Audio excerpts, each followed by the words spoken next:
आप सभी को मेरा नमस्कार। मेरा नाम है अभिषेक कुमार है। स्वागत है आपका मैथ्स मेनिया पे। तो एसएससी सीजीएल 2024 प्री के एग्ज़ाम की डेट्स आपकी आ गई है। आपका एग्ज़ाम 9 सितंबर से 26 सितंबर के बीच में होना है और एसएससी ने अपने कैलेंडर में भी बताया था कि जो आपका सीजीएल का एग्ज़ाम होगा वो आपका सितंबर अक्टूबर में होगा।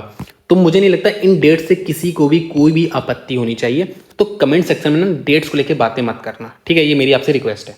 दूसरी बात, अब आपको पता है कि भाई 9 से एग्ज़ाम होना है तो आपके पास 1 महीने बचे हैं। तो आपको 1 महीने में किन बातों का ध्यान रखना है मैं आपको वही बताने वाला हूँ आज। वैसे मैंने ये बातें पहले भी बता दी थी, ठीक है? तो वही आपको वही चीज़ थोड़ी बहुत देखने को मिलेगी। बाकी जो चीज़ मैं आपको बताऊंगा वो आप कहीं से भी कर सकते हो। मैं आपको एक सोर्स बता दूंगा, आप वहां से भी कर सकते हो, जिससे आपको, और मैं आपको वही चीज़ बताऊंगा जो प्रैक्टिकल हैं। मैं आपका सारा समय नहीं खाने वाला हूँ। आप जैसे कर रहे हो वैसे करो, उसमें आप ये चीज़ें भी ऐड कर लो बस, ठीक है? अच्छा, शुरू करने से पहले को एक इन्फॉर्मेशन और दे रहा हूँ कि आप में से काफ़ी लोग के पास तो टेक्स्ट बुक का पास प्रो होगा, बट जिनके पास नहीं आप परचेज कर सकते हो। और आप जब भी परचेज करो SHE के 12 कोड का यूज़ करोगे तो आपको मैक्सिमम डिस्काउंट मिल जाएगा, ठीक है? और अब आपका एग्जाम काफ़ी पास आ चुका है तो आपको यही बताऊंगा मैं कि आप डेली 2 मॉक्स दो, एक सुबह दो एक शाम को दो, जिससे आपकी पढ़ाई भी अफेक्ट ना हो। टेक्स्ट बुक पर आपको भर भर के मॉक्स मिल जाएगा। SSC CHSL मेंस की भी लोग तैयारी कर रहे होंगे तो आप यहाँ से मॉक अटेम्प्ट कर सकते हो। यहाँ पे आपको मॉडरेट लेवल के मॉक्स मिल जाएंगे। बहुत सारे बच्चों को ना पर्टिकुलर सब्जेक्ट में दिक्कत आती है तो उसके लिए आपको सेक्शनल PYQ देना है। जैसे आप रीजनिंग में 20 मिनट ले रहे हो, मैथ्स में आपके क्वेश्चन छूट जा रहे हो, तो उसके लिए आपको सेक्शनल प्रीवियस ईयर टेस्ट देने हैं, जिससे आपकी स्पीड भी इंप्रूव हो, एक्यूरेसी भी इंप्रूव हो। तो वही है, मैं आपको डिस्क्रिप्शन में लिंक दे दूंगा, आप वहाँ से भी परचेज कर सकते हो। जब भी लेना पास प्रो ही लेना, जिससे आप पास प्रो लोगे तभी आप प्रीवियस ईयर के पेपर्स को एक्सेस कर पाओगे, ठीक है? तो शुरू करते हैं बिना किसी टाइम को वेस्ट किए। देखो, इस आखिरी 1 महीने में जो आपके लिए सबसे ज़्यादा जरूरी होने वाला है वो है आपके लिए मॉक्स।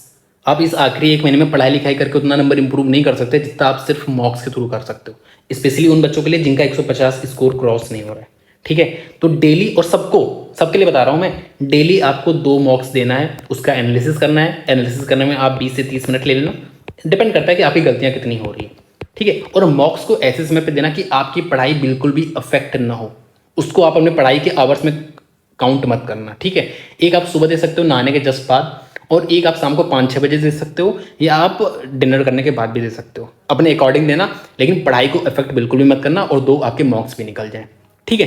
साथ में आपको एक बात और मैं बताऊंगा कि जो आपने आज तक मॉक्स अटेम्प्ट किए हैं उनका भी एनालिसिस कर लो। अगर आप किए हो तो एक बार दोबारा कर लो। डेली आप 3 से 5 मॉक्स का एनालिसिस कर सकते हो, अपने अकॉर्डिंग करना। क्योंकि देखो, ये इसलिए जरूरी ना, क्योंकि आप जितनी ज़्यादा अपनी गलतियां पहचानोगे उतना ही ज़्यादा आप इंप्रूव करोगे, उतना ही ज़्यादा आप उन सिली मिस्टेक्स को अवॉइड करोगे आने वाले मॉक्स में। जैसे मान लो आपने अपना पुराना मॉक्स एनालिसिस किया, ठीक है? आपने देखा कि आपसे पूछा था डायमीटर, आपने रेडियस निकाल दिया, या आपसे डबल वैल्यू पूछी थी और आपने एक्स वैल्यू निकाल दी, लेकिन आपसे डबल वैल्यू पूछी थी। तो आप जब ये सब चीज़ें देखोगे ना कि हाँ मैंने यार यहाँ पे सिली मिस्टेक किया, तो मैंने यहाँ पे मैंने N2 साइनो नहीं देखा कि N2 पूछा, मैंने साइनो निकाल दिया, तो आने वाले मॉक्स में आप उन चीज़ों पे आपका ध्यान जरूर जाएगा कि यार देख लूँ एक बार N2 पूछा है, साइनो पूछा है, मैं देख लूँ बाकी ऑप्शंस चेक कर लूँ, मैंने यहाँ पे सारे ऑप्शंस चेक किए नहीं, चेक किए तो मैं इसको सही कर लेता। तो वो सारी चीज़ें आप सीखोगे। इस वजह से आप डेली 3 से 5 मॉक्स एनालिसिस करना, और मैं आपको ऐसा तरीका बता रहा हूँ जिससे आपको कम समय लगे। अगर आप चारों सब्जेक्ट साथ में करोगे तो आपको समय लगेगा, आपको मजा भी नहीं आएगा, ठीक है? तो आप जब भी करना, मैथ रीजनिंग का साथ में करना, ठीक है? क्योंकि आपकी रीजनिंग में गलतियां बहुत कम होती हैं।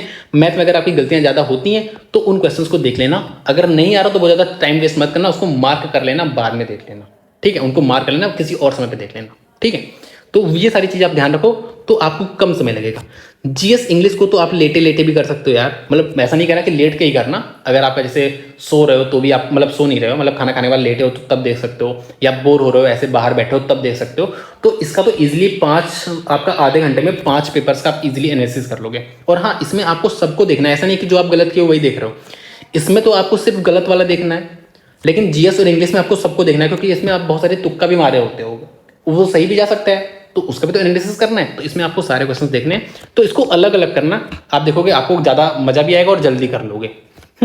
साथ में आपको थोड़े हार्ड मॉक्स की भी प्रैक्टिस करनी है। ऐसा मैं क्यों बोल रहा हूँ? देखो यार, अभी आपने देखा होगा CHSL के एग्जाम्स में कुछ शिफ्ट ऐसे थे जहाँ पे आपको 20 से प्लस नंबर का आपको मिल रहा है बेनिफिट, ठीक है? तो वो जो आपकी शिफ्ट थी वो हार्ड थी, ठीक है? तभी तो मिल रहा है। तो उस हार्ड शिफ्ट में आप कम से कम उतना स्कोर कर पाओ जितना आप कर सकते थे, डिसेंट स्कोर कर पाओ। ऐसा ना हो कि आप पैनिक करके बहुत बेकार स्कोर कर दिए और बाद में आपको लगा कि अरे यार ये वाला कर सकता था, नहीं कर पाए।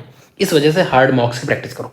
कैसे करोगे, कहाँ मिलेगा? तो देखो, जो टेक्स्ट बुक पे और जो ऑली बोर्ड पे जो हार्ड मॉक्स हैं वो मैं आपको बता दूंगा, ठीक है, क्योंकि मैंने दे रखा है इन दोनों पे, काफ़ी दे रखा है, मतलब एक पे तो 27 आसपास दे रखा है टेक्स्ट बुक पे, ऑली बोर्ड पे मुझे याद नहीं है, जितना भी दे रखा हो उसमें से जो हार्ड मार्क्स थे वो मैं आपको बता दूंगा कि आप वो दे सकते हो। साथ में आरबी पे आपको पता है हार्ड मार्क्स होते हैं, तो आरबी वाले सर तो 2-3 बार फ्री भी कर चुके हैं, मतलब फ्री मतलब 2-3 बार ओपन कर चुके हैं एक हफ्ते के लिए। अगर वो आने वाले समय में ओपन करते हैं कि आप दे सकते हो दोबारा उन्हें, तो आप जरूर दे लेना, क्योंकि आपको क्या, मैं ये नहीं कह रहा हूँ कि ये रिलेवेंट है या इरिलेवेंट है, ठीक है। आपको सिंपल भाई ये देखना है कि जब जैसे आपने हार्ड मॉक आया, आपने चलो आपके बेकार नंबर आ गए, आपको लग रहा है बहुत ही इरिलेवेंट है ना, लेकिन आपको सिर्फ इतना देखना है कि भाई ये वाला क्या मैं कर सकता था। आप होता है ना कि यार ये वाला तो मैं कर ही सकता था, इस वाले के चक्कर में मैं समय ज़्यादा ले लिया, वरना मैं ये वाला कर सकता था, तो आपको वही वाला करना है सिर्फ।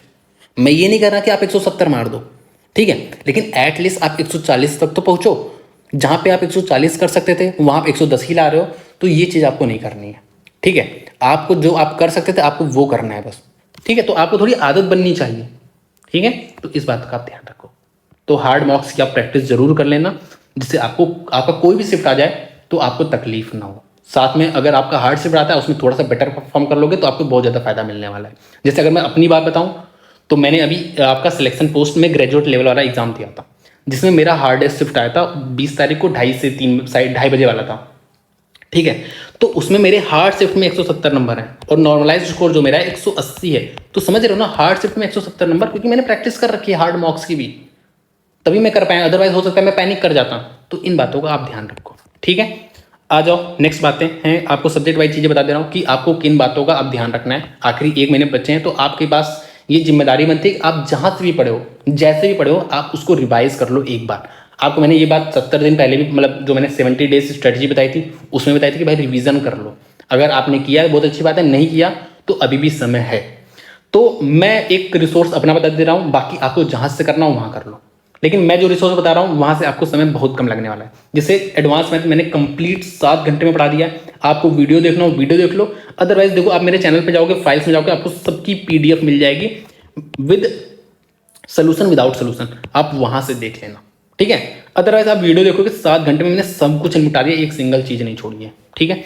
दूसरी बात, बाकी जो आपके अर्थमेटिक वाले सब्जेक्ट हैं उनका भी पीडीएफ पड़ा है, आप पीडीएफ से देख लो। मतलब पीडीएफ से देखोगे ना तो आपको पता चलेगा ये वाला टाइप मुझे आता है यार, ये वाला आता है, ये वाला अलग है, इसको मैं देख लो तो यार ये तो मैं भूल गया था, ठीक है। तो बहुत सारी चीजें ऐसी होती हैं जो आप भूल जाते हो, तो उस बात को आप रिवाइज कर लो। डेली 2 पीडीएफ निपटाओ, आराम से निपटा लोगे, आराम से निपट जाएगा, ठीक है। 27-28 चैप्टर है आपके, डेली 2 पीडीएफ निपटाओ, 15 दिन में आराम से बिल्कुल आराम से निपट जाएगा। और एडवांस के लिए आपका इससे बेस्ट आपको नहीं मिल पाएगा रिवीजन के लिए, कहीं पे भी आप चले जाओ, ठीक है। दूसरी बात, अभी आपके लेटेस्ट में एग्जाम्स हुए हैं तो मैंने उन पे बेस्ड क्वेश्चन यहाँ पे करा रखे हैं इंटेंस मैथ रिवीजन में, सारे लगभग उसी के क्वेश्चन हैं। अब जो है, अब मैं जो अगली क्लासेस लाऊंगा, आज तो नहीं आ पाएगी ना, थोड़ा मैं बिजी हूँ, बेसिकली मैं प्रोबेबिलिटी, स्टैटिस्टिक्स और कोऑर्डिनेट पे थोड़ा फोकस कर रहा था, ठीक है। तो कोऑर्डिनेट की भी वीडियो आपको 1-2 दिन में मिल जाएगा, बाकी आज की वीडियो कल आएगी, ठीक है। तो इंटेंस मैथ रिवीजन में मैंने बेसिकली जो लेटेस्ट एग्जाम हुआ है उनको इंक्लूड किया है, साथ में मैंने बहुत सारी चीज़ें रिवाइज भी कराई है जो आप अक्सर भूल जाते हो।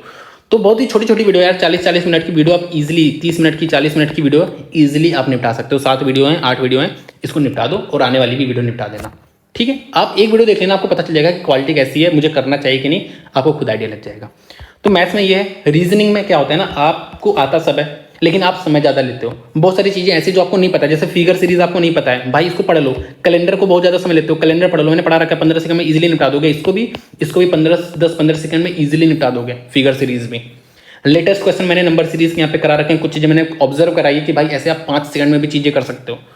तो और बाकी रीजनिंग बूस्टर है, अगर आप 20 मिनट ले रहे हो या 18 मिनट ले रहे हो, आप सिर्फ इन 11 वीडियो से मेरे ख्याल से यहाँ पे इन 11 वीडियोस को देख लो, मेरी गारंटी है आप आराम से 13-14 मिनट पे आ जाओगे, ठीक है, आराम से और एक्यूरेसी के साथ। तो आप चाहो तो देख सकते हो, ठीक है। आपको ज़्यादा समय नहीं लगेगा, ये भी आप देखो ना, 20 minute, 24 minute, 30 minute, 16 minute, 14 minute, 30 minute, ऐसे ही छोटी छोटी वीडियोज़ ही हैं।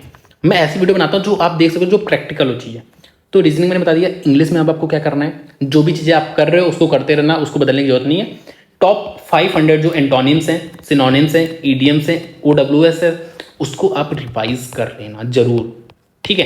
कहाँ मिलेगा तो देख लेना कहाँ पे मिलेगा। बाकी मैंने एक सर का देखा था, प्रशांत सोलंकी सर का, प्रशांत सोलंकी शायद नाम है ना उनका, ठीक है। तो उनकी पीडीएफ मैंने देखी थी एक बार, मुझे दिख गई थी उसमें 500 दिया है, ठीक है। तो मेरे ख्याल से बेस्ट ही दिया है, टॉप 500 दिया है, तो आप उसको पढ़ लेना, मतलब आपको टॉप 500 जो एसएससी के वर्ड्स हैं आपको जहां मिले वहां से कर लो उसको, ठीक है। साथ में जो लेटेस्ट में एग्जाम्स हुए उनके वोकैब्स आप जरूर देख लेना। जो ब्लैक बुक वाले हैं ना, क्यू मैथ्स मेरे ख्याल से चैनल है, आपको वहाँ पे मिल जाएगा। बेसिकली ब्लैक बुक का ही कुछ है, मुझे आइडिया नहीं है ना, ब्लैक बुक जैसा ही है। जो आपके लेटेस्ट एग्जाम्स हुए हैं चाहे जहाँ मिले आप वहाँ से करो, उसको कर लेना। साथ में आप एरर डिटेक्शन वाले जो क्वेश्चंस हैं उनकी प्रैक्टिस जरूर कर लेना जो आपका लेटेस्ट एग्जाम्स में आए हैं, क्योंकि एरर्स के क्वेश्चन ज़्यादा आए हैं तो आपको इस बात का भी ध्यान रखना है। बाकी आप जो भी एडिशनल चीज़ें उनको आप जहाँ से कर रहे हो वहाँ से करो, कोई दिक्कत नहीं है, लेकिन इन चीज़ों को जरूर कर लेना। नेक्स्ट आ जाओ जीएस में। देखो जीएस तो यार ऐसी है ना, पहली बात तो आपने जो चीज़ें पढ़ रखी हैं आपको वही रिवाइज करना है, क्योंकि वही चीज़ बता रहा हूँ ना, आप नई चीज़ों को पढ़ के उतना नंबर नहीं ला सकते जितना आप चीज़ों को रिवाइज करके या मॉक्स के थ्रू ला सकते हो। ये बात आपको समझने की बात बहुत ज़्यादा जरूरी है, ठीक है। क्योंकि आप खुद सोचो, आप कोई चीज़ नई चीज़ पढ़ रहे हो, क्या गारंटी उसमें से कितना क्वेश्चन आ जाए। आप खुद सोच के देखो तो आपको ये लगेगा दिमाग में कि यार हो सकता है 1-2 क्वेश्चन टकरा जाए, लेकिन रिवाइज करके आप काफ़ी बेटर कर सकते हो। आप आर्टिकल हो सकता है भूल गए हो ना, रिवाइज की कमी के कारण आर्टिकल आपको याद ना आ रहा हो या कंफ्यूज होगा, तो इन चीज़ों को करना है। तो देखो रिवाइज एवरीथिंग जो भी आपने आज तक पढ़ा है, ठीक है। मेजर फोकस हिस्ट्री पे रखना, पॉलिटी पे रखना, ज्योग्राफी पे रखना, क्योंकि इसका वेटेज सबसे ज़्यादा है, ठीक है। जो लेटेस्ट एग्जाम पुराने एग्जाम दोनों के बेसिस पे बता रहा हूँ। देखो जब भी आप हिस्ट्री का जैसे दे रहे हो तो उसके बाद आप मॉक्स के थ्रू भी उसको चीज़ें अटेम्प्ट कर सकते हो जिससे आपको चीज़ें रट जाए। जैसे मैं आपको बताऊं, जैसे आपने हिस्ट्री में एंशिएंट हिस्ट्री पढ़ा तो आपको टेक्स्ट बुक पे मिल जाएगा या आपको कहीं और भी मिले तो आपको टेस्ट फॉर्म में मिल जाता है हिस्ट्री। आप ढूंढोगे ना जीएस पोर्शन में जाके, आपको सब्जेक्ट वाइज आपको सब कुछ मिल जाता है यार, टेक्स्ट बुक पे मिल जाएगा, बाकी जहाँ पे मिलता हो तो मुझे पता नहीं, टेक्स्ट बुक पे आपको मिल जाएगा। तो आप वहाँ से उसको क्विज फॉर्म में अटेम्प्ट करो जिससे आपको चीज़ें रट जाए, वहाँ से आपको डायरेक्ट क्वेश्चन देखने को मिलता है। तो आप टेस्ट फॉर्म में भी दो, पॉलिटी रिवाइज करो अच्छे से, ज्योग्राफी रिवाइज करो। ज्योग्राफी में भी ऐसी चीज़ें रिवाइज करो ना कि ये कहाँ पे वो कहाँ पे है, ये सारी चीज़ें पढ़ो, क्योंकि ज्योग्राफी का सिलेबस बहुत बड़ा है। स्टैटिक जीके में 6 से 7 क्वेश्चन आपके आते हैं स्टैटिक जीके के, तो इस पर आपको फोकस करना है। मेजर फोकस आप एक्सपोनेंट पे करो, क्लासिकल डांस, म्यूजिकल इंस्ट्रूमेंट, घराना, फोक डांसेस, फेस्टिवल्स, इन सब पे फोकस करना, पढ़ लेना एक बार। सेंसस तो मोस्ट इंपॉर्टेंट टॉपिक है, सेंसस 1 से 2 क्वेश्चन आता है, इसको जरूर पढ़ लेना और ये आपके नंबर दिला के जाता है। देखो इस बार कुछ चीज़ें टफ भी आ जाती हैं, तो वो टफ तो कहीं पे भी आ सकता है, लेकिन जो बेसिक चीज़ें वो आपको पता होनी चाहिए। स्पोर्ट्स बहुत ज़्यादा जरूरी, इवेंट्स, स्पोर्ट्स इवेंट ना, ये स्पोर्ट्स वाला सेक्शन भी अच्छे से पढ़ लेना। आर्ट एंड कल्चर भी अच्छे से पढ़ लेना, ठीक है। आर्ट एंड कल्चर जैसे आप सर्च करोगे एमसीक्यू फॉर्म में, आप उनकी वीडियोस वगैरह देख सकते हो, किसी की भी देख लेना, वो सब चीज़ें आप कर सकते हो। करंट अफेयर में मैंने CHSL का करंट अफेयर में देख रहा था कि कैसे चीज़ें कैसे पूछ रहा है, तो मैंने जो थोड़ी बहुत चीज़ें नोटिस की कि भाई आपको पिछले 6 महीने वाला पढ़ने से कुछ नहीं होने वाला, ठीक है, क्योंकि पिछले 6 महीने का पूछ नहीं रहा है। देखो पूछ सकता है ये बात है, लेकिन 1-2 महीने तो छोड़ के ही पढ़ना अगर पढ़ना चाह रहे हो तब ना। बाकी जो चीज़ें मैंने ऑब्जर्व की उसके बेसिस में आपको चीज़ें बता दे रहा हूँ कि आपको क्या क्या चीज़ें एक बार देख लेनी चाहिए टॉपिक वाइज। जैसे बिल्स और एक्ट से क्वेश्चन आया तो आपको ऐसा करना है, आपको सर्च करना है कि 2023 के इंपॉर्टेंट बिल्स एंड एक्ट्स, 2024 के इंपॉर्टेंट बिल्स एंड एक्ट्स, 2022 के इंपॉर्टेंट बिल्स एंड एक्ट्स, पिछले 3 साल के आप देखना। और आपको ऐसा नहीं कि बहुत ज़्यादा देखना है, 30-30 मिनट वाली जो वीडियो होती है उन्हीं को आपको देखना है, 30 से 40 मिनट वाली वीडियो ही देखना है। मतलब बेसिकली एसएससी का ये है, जो मैंने चीज़ें देखी कि आपको 2-3 साल का मोटा मोटा चीज़ पता होना चाहिए। मैं आपको इस साल का डीप नहीं पूछ रहा हूँ, मैं आपसे पिछले 2-3 साल की मोटी मोटी चीज़ें पूछ रहा हूँ, तो आपको वो चीज़ समझना है आपको। ऐसे ही इंपॉर्टेंट जजमेंट, तो वही आपको ना 30-30 मिनट वाली जो वीडियो होती हैं 2023 के, 2024 के, 2022 के, आपको देख लेना है 30-30 मिनट वाली वीडियो सिर्फ, ठीक है। गवर्नमेंट स्कीम्स, साथ में स्टेट गवर्नमेंट स्कीम्स, वही 3 साल की पिछले, ठीक है। तो वही मैं बताया ना, आपको वही आधे घंटे 1 घंटे वाली वीडियो देखनी, इससे ज़्यादा आपको नहीं देखना है। आपको मतलब मोटा मोटा स्कीम्स पता होनी चाहिए पिछले 2-3 साल में जो हैं स्कीम्स। इंडेक्स एंड रिपोर्ट आपको देख लेना है, इससे तो क्वेश्चन आता ही आता है, ठीक है, इसको अच्छे से देख लेना। अपॉइंटमेंट्स देख लेना, वही ये भी आप पिछले 2 साल का तो देख लेना, 2022, 2023, 2024 का भी देख लेना, ठीक है। तो मेजर अपॉइंटमेंट देख लेना, वही आपको बता रहा हूँ ना, वही 30 से 40 मिनट वाली वीडियो देखनी, इससे आपको ज़्यादा नहीं देखना है। सीएम्स एंड गवर्नर भी देख लेना, ठीक है, क्योंकि यहाँ से भी क्वेश्चन आए हैं। अवार्ड्स में क्या करना है, देखो पद्म अवार्ड्स आपको देखना है, वही बता रहा हूँ ना, पिछले 4 साल के आप देख लेना। वही कह रहा हूँ, देखो इसकी 20 मिनट वाली वीडियो ही मिल जाएगी आपको, जहाँ पे आपसे पद्म, देखो ऐसा होता है ना, पद्म विभूषण, पद्म भूषण आप याद कर सकते हो, लेकिन पद्मश्री आप याद नहीं कर सकते। लेकिन जब आप वीडियो देखोगे ना, तो उसमें उन्होंने बहुत ही थोड़े बहुत लोगों का नाम बताते हैं कि ये इसलिए इंपॉर्टेंट है, ये इसलिए इंपॉर्टेंट है, पद्मश्री वाली, ठीक है। तो वह आपको देखना है, मेरे ख्याल से 20-20 मिनट वाली वीडियो होती है, तो आप 4 वीडियो आराम से देख सकते हो। तो इन 4 साल का पद्मश्री अवार्ड, पद्म अवार्ड बेसिकली देख लेना, ठीक है। वही 20 से 30 मिनट वाली वीडियो देखना, इससे ज़्यादा मत देखना। संगीत नाटक अकादमी अवार्ड भी आप इसी तरह से देख लेना, जैसे मैंने आपको बताया पिछले 2-3 साल के आपको वही 20-20 30-30 मिनट वाली वीडियो ही देखनी है। तो आप ये सारी चीज़ें आप देख लेना, ठीक है। बाकी आप जैसे कर रहे हो वैसे करो, कोई दिक्कत नहीं है। मॉक्स दो भर भर के, उसका एनालिसिस करो, चीज़ें जो गलत हो रही हैं उसको दोबारा रिपीट मत करो। इसी वजह से मैं आपको कह रहा हूँ कि जो पुराने मॉक्स आप दे रखे हो उसको भी आप एनालिसिस करो, क्योंकि आप जब उसको एनालिसिस करोगे तो आप वो गलतियां जो आपने किया वो उसको अवॉइड करोगे। और आपका मेन मकसद यही है कि आपको गलतियां अवॉइड करने, जिससे आपका स्कोर अच्छा से अच्छा आ सके, ठीक है। हार्ड मॉक्स की प्रैक्टिस जरूर कर लेना। तो मुझे इतना ही बातें बतानी थी, हाँ, ज़्यादा लंबा नहीं खींचते हैं, इतनी बातें आपको बतानी थी। तो thank you so much, all the best.